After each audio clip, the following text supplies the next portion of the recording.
And first at 6, the investigation of a business deal that deals in human body parts shifting from Detroit to Chicago as the feds launch a new raid. And once again, hundreds of families will be left wondering if the bodies of loved ones have been bought and sold on the black market. 7 Action News investigator Jim Kirchner is here tonight with a story you'll see only on 7. Jim? Stephen and Carolyn, this case started here, according to sources, when a man named Arthur Rathburn was shipping human body parts through Metro Airport. Get this, the box leaked blood. Those cargo haulers then called for help.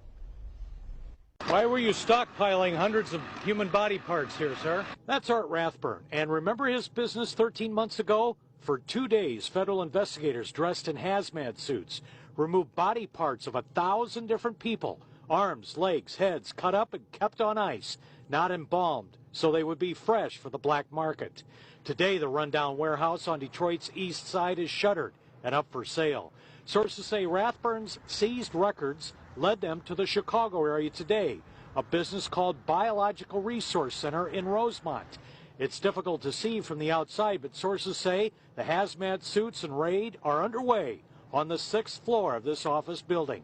The same paper trail led investigators to Biological Resource Center in Phoenix last January, and another raid removing body parts and corpses.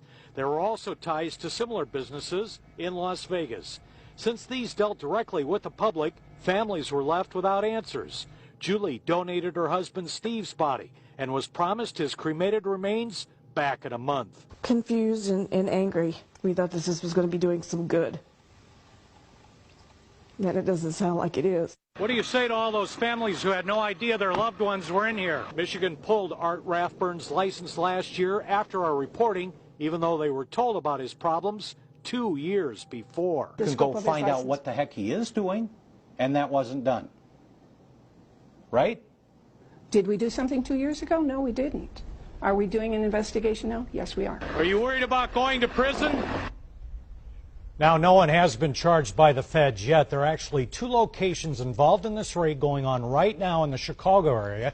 The offices in Rosemont and the lab in another suburb where they have found body parts. But my sources say this case is winding down, and with this new evidence in Chicago, they can now finish this case after some 13 months. This is so gruesome. Any idea how many families you're talking about here with loved ones that may be involved? It's going to depend a lot on the records. It depends if they're talking hundreds or thousands, and with those records that they've seized, and are those records even up to date, or have they been doctored? That could be spelled out in an indictment once it's handed down. You would not expect it necessarily to be accurate the way it's been